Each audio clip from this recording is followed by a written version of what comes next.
Bonjour à toutes et à tous, je suis Dr Olzdin Ouidad, enseignante à l'Université Saad Dahleb Blida 1. Dans cette vidéo, je vous présente une partie de travaux des régies de chimie générale et organique. Cette partie concerne le premier chapitre, l'atomistique et tableau périodique. Les nombres quantiques. Les quatre nombres quantiques sont le nombre quantique principal n, le nombre quantique azimutal ou secondaire, le nombre quantique magnétique et le nombre quantique de spin. On va commencer par le premier nombre quantique, qui est le nombre quantique principal. On note petit n. C'est un entier strictement positif qui peut être égal à 1, 2, 3 jusqu'à 7. Ce petit n définit le niveau d'énergie principal de l'électron. On parle également de la couche électronique. Chaque couche contient 2 n carrés électrons. Ça veut dire, quand n est égal à 1, le niveau d'énergie principal numéro 1 ne peut contenir plus de 2 électrons. Quand n est égal à 2, le niveau d'énergie principal numéro 2 ne peut contenir plus de 8 électrons. D'un autre côté, ce nombre quantique qui quantifie le niveau d'énergie d'électrons. Quand n augmente, la distance entre le noyau et l'électron va augmenter. Par conséquent, l'énergie associée va également augmenter.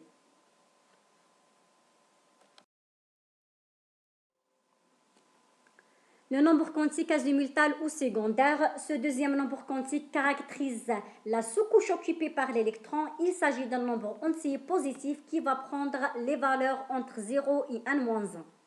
Si n est égal à 1, n-1 est égal à 0. Pour L, la seule valeur accessible, L est égale à 0.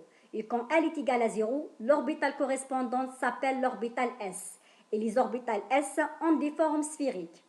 Elle est représentée par une case quantique dans laquelle il est possible de placer 2 électrons au maximum. Si L est égal à 2, le n-1 est égal à 1. Dans ce cas, le L peut prendre deux valeurs. L est égal à 0 et également L est égal à 1. L est égal à 0 correspondant à l'orbitale S. L est égal à 1 correspondant à l'orbitale P. Par les cases quantiques, l'orbitale P est une case dans laquelle il est possible de placer 6 électrons au maximum. La même chose pour les orbitales D et F.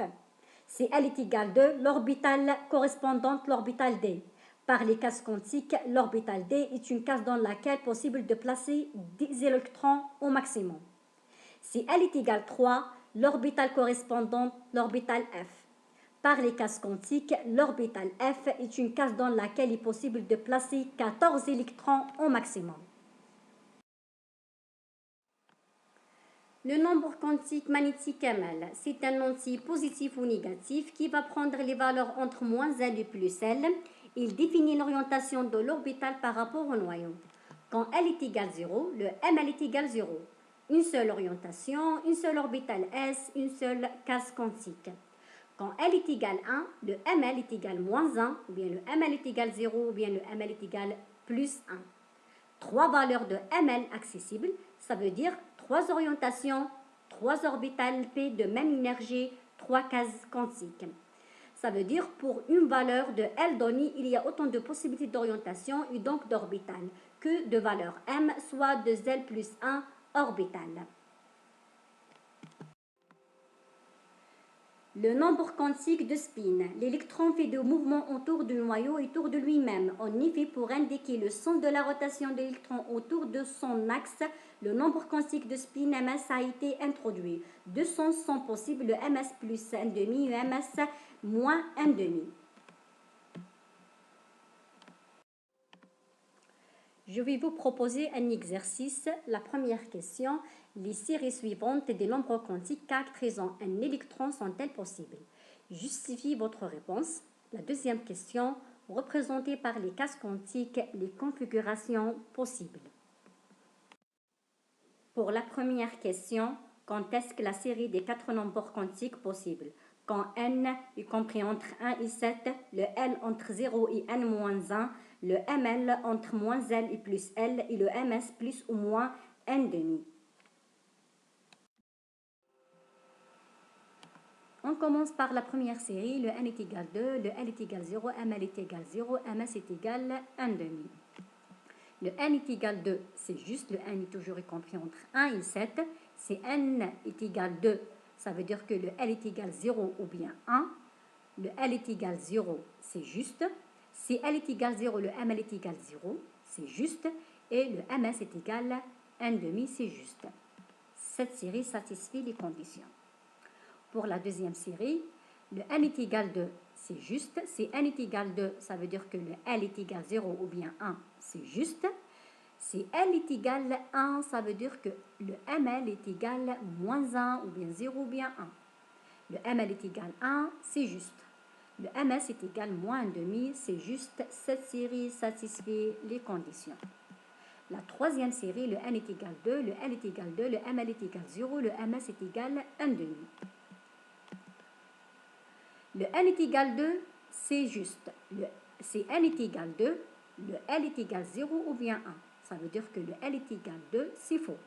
Cette valeur ne remplit pas notre condition qui impose une valeur de L entre 0 et 1. Pour la quatrième série, le n est égal 1, c'est juste. Si n est égal 1, le L est égal 0, c'est juste. Si L est égal 0, le ML est égal 0. Ça veut dire que le ML est égal 1. Cette valeur ne remplit pas notre condition qui impose une valeur de ML est égal 0. La cinquième série, le n est égal 2, le L est égal 4, le ML est égal moins 1, le MS est égal moins 1,5. Le n est égal 2, c'est juste. Si n est égal 2, le L est égal 0 ou bien 1. Le L est égal 4. Cette valeur ne remplit pas notre condition qui impose une valeur de L entre 0 et 1. La sixième série, le n est égal 0, le L est égal 0, le ML est égal 0, le MS est égal 1,5. Le n est égal 0, c'est faux. Cette valeur ne remplit pas notre condition qui impose une valeur de n entre 1 et 7. La septième série, le n est égal 3, le L est égal 1, le ML est égal moins 1 et le MS est égal 1,5. Le n est égal 3, c'est juste. Si n est égal 3, ça veut dire que le L est compris entre 0 et 2. La valeur L est égal 1, c'est juste. Si L est égal 1, ça veut dire que le ML est compris entre moins 1 et 1. Ça veut dire le ML moins 1, c'est juste.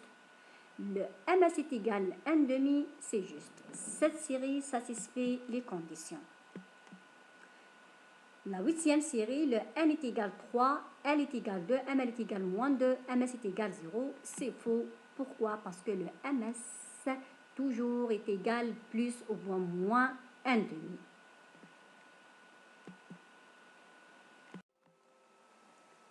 Pour la deuxième question, la représentation par les cases quantiques, les configurations possibles. La première série, le n est égal 2, le niveau d'énergie principal numéro 2, le L est égal 0 correspondant à l'orbital S. Cette série représente par une seule case quantique et le sens de la flèche vers le haut parce que le MS positif. Pour la deuxième série, le niveau d'énergie principal numéro 2, le L est égal 1 correspondant à l'orbital P.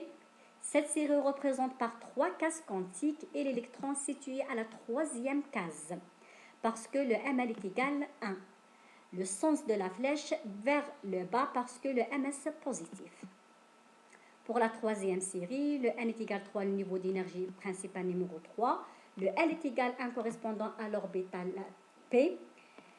Cette série représente par 3 cases quantiques et l'électron situé à la première case parce que le ML est égal moins 1 et le sens de la flèche vers le haut parce que le MS est positif.